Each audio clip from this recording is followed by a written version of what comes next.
মই ভাবোঁ গৃহমন্ত্ৰী অমিত শ্বাহ ডাঙৰীয়া পাহৰি গ'ল যে তেওঁ সদনৰ ভিতৰত বক্তৃতা দি আছে। যিদৰে তেওঁ বাবা চাহেব আম্বেদকাৰ নাম ল'লে, তেওঁ যে নিজৰ ড্ৰয়িং ৰুমত বহি আছে আৰু নিজৰ বন্ধু বান্ধৱীৰ লগত কথা পাতি আছে, তেনেকুৱা যেন লাগিলে। আজি সদনৰ ভিতৰত তেওঁ যিদৰে অপমানজনকভাৱে বাবা চাহেব আম্বেদকাৰ নাম ব্যৱহাৰ কৰিলে, সেইটোতো সদনৰ ৰেকৰ্ডত সোমাই গ'ল। এতিয়াতো সেইখিনি ভিডিঅ'টো ভাইৰেল হৈ গ'ল। আমাৰ সংবিধানৰ মূল অভিভাৱক হৈছে ডক্টৰ আম্বেদকাৰ। আমাৰ চৰ্চা হৈ আছে সদনৰ ভিতৰত। চৰ্চা বিষয় হৈছে সংবিধানৰ 75th এনিভাৰ্চাৰী, আৰু সেই সময়তে আমাৰ গৃহমন্ত্ৰী অমিত শ্বাহ ডাঙৰীয়া নিজৰ ভিতৰত যে আম্বেদকাৰ প্ৰয়াত বাবা চাহেব আম্বেদকাৰ প্ৰতি যে কোনো শ্ৰদ্ধা নাই, সেইখিনি কথা মুকলি হ'ল। আৰু আটাইতকৈ দুৰ্ভাগ্যজনক কথা, আমি সেই সময়তে ক'লো যে এইটো ভুল হৈছে। তেওঁ নিজৰ ভুল স্বীকাৰ নকৰিব। পিছদিনা আমি গৰিহণা দিম, ক্ষমা বিচাৰিবলৈ তেওঁক আহ্বান জনাম। তেওঁ ইমান অহংকাৰী যে ৰাইজৰ সন্মুখত ক্ষমা বিচাৰিবলৈ তেওঁ আগবাঢ়ি নগ'ল। ক্ষমা বিচাৰিলেহেঁতে তেতিয়াহ'লে তেওঁ নিজে যে ভুল কৰিছে, বাবা চাহেব আম্বেদকাৰ প্ৰতি এনেদৰে শব্দ ব্যৱহাৰ কৰিব নালাগিছে, এনেদৰে উচ্চাৰণ কৰিব নালাগিছে, তেওঁ স্বীকাৰ কৰিব পাৰিলেহেঁতেন। কিন্তু অহংকাৰ আৰু ক'ৰবাত বাবা চাহেব আম্বেদকাৰৰ প্ৰতি তেওঁলোকৰ ঘৃণা আৰু সংবিধানৰ প্ৰতি যে তেওঁলোকৰ শ্ৰদ্ধা নাই, সেইখিনি কথাই তেওঁ নকৰিব। বাস্তৱ। আৰু তাৰপিছত আমাৰ স্পষ্ট দাবী, যদি ভাৰতৰ গৃহমন্ত্ৰী ইমানে অহংকাৰী, নিজকে আম্বেদকাৰ বাবা চাহেব আম্বেদকাৰতকৈ বেছি শক্তিশালী, বেছি ডাঙৰ মানুহ বিচাৰে, ভাবে নিজকে, তেতিয়া নিজৰ পদৰ পৰা ইস্তিফা দিয়ক, পদত্যাগ কৰক, ক্ষমা বিচাৰক আৰু পদত্যাগ কৰক। নকৰিলে আৰু তাৰ পিছত আমি কি দেখা পালো যে প্ৰধানমন্ত্ৰী মোদী ডাঙৰীয়া, য'ত তেওঁলোকে গৃহমন্ত্ৰী ক'ব লাগে যে গৃহমন্ত্ৰী আপোনালোকৰ পৰা ভুল হৈছে, ৰাইজৰ পৰা ক্ষমা বিচাৰক, এনেধৰণৰ নিৰ্দেশ তেওঁ গৃহমন্ত্ৰীক দি দিলে। প্ৰধানমন্ত্ৰী আকৌ গৃহমন্ত্ৰীক সমৰ্থনে জনালে।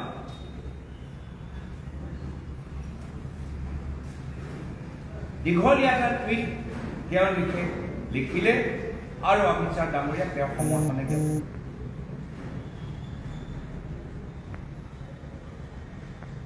আমাৰ চিন্তাত এইখিনি কথা নতুন নহয়।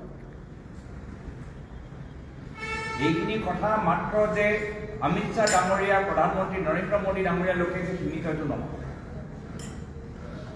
এইটো তেওঁলোকৰ পৰম্পৰা,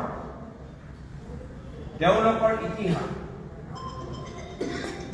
RSS আৰু গুগলকৰ পৰম্পৰা আজি নৰেন্দ্ৰ মোদী ডাঙৰীয়া আৰু অমিত শ্বাহ ডাঙৰীয়াক প্ৰকাশ কৰিছে।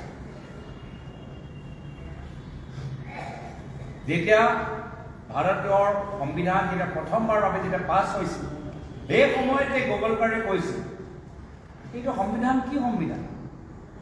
ইয়াত আমাৰ দেশৰ কোনো আদৰ্শ আমি দেখা পোৱা নাই, দেশৰ সংস্কৃতি আমি দেখা পোৱা নাই। এইটো বাহিৰৰ পৰা লোৱা গৈছে, বিদেশৰ পৰা লোৱা গৈছে। এই সংবিধান আমি স্বীকাৰ কৰিছোঁ। এয়া আছিলে তেওঁলোকৰ মনোভাৱ। RSSৰ অৰ্গেনাইজাৰতো বহুতবাৰ লিখা গৈছে যে তেওঁলোকে আমাৰ ভাৰতৰ তিৰংগাই তেওঁ পতাকা তেওঁলোকে স্বীকাৰ নকৰে। প্ৰায় 50 বছৰ RSSৰ কাৰ্যালয়ত তেওঁলোকে তিৰংগা পতাকা তেওঁলোকে লগোৱা নাছিল বা স্থাপিত কৰা নাছিল। এয়া হ'ল তেওঁলোকৰ চিন্তাধাৰা। আৰু সেইকাৰণে আমি দেখা পাইছোঁ যে যেতিয়াই আমি বিৰোধী দলে আমি বিভিন্ন জনগোষ্ঠী জনজাতিৰ কথাবোৰ কওঁ, অনুসূচিত জাতিৰ কথাবোৰ কওঁ, এতিয়া আমালোকৰ কথাবোৰ তেওঁলোকে গুৰুত্ব দিয়ে। ৰাহুল ডাঙৰীয়া আৰু বিভিন্ন বিৰোধী দলসকলে কৈছে যে সমগ্ৰ ভাৰতৰ ভিতৰত সেন্সাস যেতিয়া হ'ব, সেই সেন্সাসৰ ভিতৰত আমাৰ কাষ্টৰ তাত উল্লেখ হ'ব লাগে, কাষ্ট চাৰ্টিফিকেটৰ ডিটেইলছবোৰ থাকিব লাগে। আজিলৈকে তেওঁলোকে আমাৰ দাবী স্বীকাৰ কৰে। এই দাবী মাত্ৰ আমি অসমৰ বাহিৰত নহয়, একে দাবী আমাৰ অসমৰ মানুহবোৰে কৈছে। যদি আপোনালোকে আদিবাসী সংগঠনৰ প্ৰতিনিধিসকলক সোধে, তেওঁলোকে ক'ব যে আমি নিজৰ কাষ্ট আমি জানিবলৈ বিচাৰো।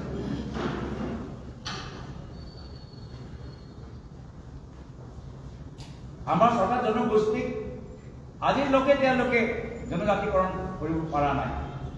মাত্ৰ ভোট লোৱা সময়ত 2019 চনত ৰাজ্যসভাত এটা বিল তেওঁলোকে আনিলে আৰু তাৰপিছত এই বিলটো ক'ত গ'ল কোনে নাজানে। এবাৰ মই নিজে সদনত সুধিলো সেই বিলৰ ষ্টেটাছটো কি। যি বিল জৰিয়তে তেওঁলোকে চৰকাৰ জনগোষ্ঠীক জনজাতিকৰণ কৰিব, সেই বিলৰ আজি ষ্টেটাছটো আমি জানিবলৈ বিচাৰো। আমাৰ বিভিন্ন কাউন্সিলবোৰ আছে, এই কাউন্সিলবোৰে আজি তেওঁলোকে কৈছে যে আমাৰ ক্ষমতা আৰু বৃদ্ধি কৰক, কিন্তু তেওঁলোকৰ কথাবোৰ আজি গুৰুত্ব দিয়া নাই। মণিপুৰত কেনেদৰে অন্যায় হৈছে আমি গোটেইবোৰ দেখাই পাইছো। তো তেওঁলোকে যে আমাৰ সংবিধানক গুৰুত্ব নিদিয়ে, বাবা চাহেব আম্বেদকাৰক তেওঁলোকে সন্মান নকৰে, বাহিৰত মাত্ৰ এটা নাটক কৰি আছে। বাস্তৱ যে তেওঁলোকৰ পৰম্পৰা ইতিহাস আজি যে প্ৰকাশ পালে, আজি এনেকুৱা এটা সময়ত আমি সকলোৱে মিলি আমি গৰিহণা দিছো। এইটো এই যে অপমান মাত্ৰ অনুসূচিত জাতিৰ মানুহবোৰে অনুভৱ কৰা নাই, সকলোৱে অনুভৱ কৰিছে। যিসকলে ভাৰতীয় সংবিধানৰ ওপৰত বিশ্বাস কৰে, যিসকলে ডক্টৰ বাবা চাহেব আম্বেদকাৰক শ্ৰদ্ধা কৰে, সকলোৱে আজি অনুভৱ কৰিছে, দুখিত যে গৃহমন্ত্ৰী আজি ক্ষমা বিচাৰিবলৈ আজি তেওঁলোকে ইমান টান পাইছে। আৰু সেইকাৰণে বিভিন্ন বিৰোধী দল আজি কংগ্ৰেছক সমৰ্থন জ্ঞাপন কৰিছে। BSP হওক, আম আদমি হওক, সমাজবাদী পাৰ্টি হওক, সকলোৱে আজি কংগ্ৰেছৰ আমাৰ এই দাবীক সমৰ্থন জ্ঞাপন। যোৱা 2 দিন আমাৰ কংগ্ৰেছ ৱৰ্কিং কমিটি সদস্যসকল, সাংসদসকল দেশজুৰি প্ৰায় 120টা আমি সংবাদমেলত আমি ভাগ লৈছো।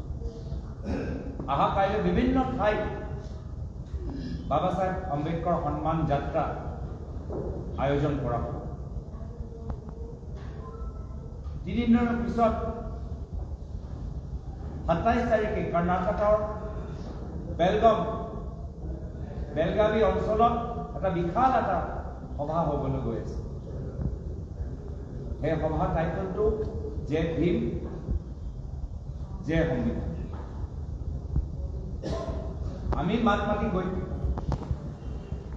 আমাৰ ওপৰত যিমানে তেওঁলোকে ভুৱা FIR লগাওক বা নলগাওক, যিমানে পুলিচ জড়িত আমাক বাধা দিয়ক বা নিদিয়ক, কংগ্ৰেছ দল আগবাঢ়ি যাব, সংবিধানটো সুৰক্ষিত ৰাখিব। তেওঁলোকৰ যে সপোন, যি সপোন তেওঁলোকে লোকসভা সময়ত প্ৰকাশ কৰিছিল, যে 400কে বেছি আসন পালে তেওঁলোকে সংবিধান সলনি কৰিব, আমি কেতিয়াও সংবিধান সলনি হ'বলৈ নিদিওঁ।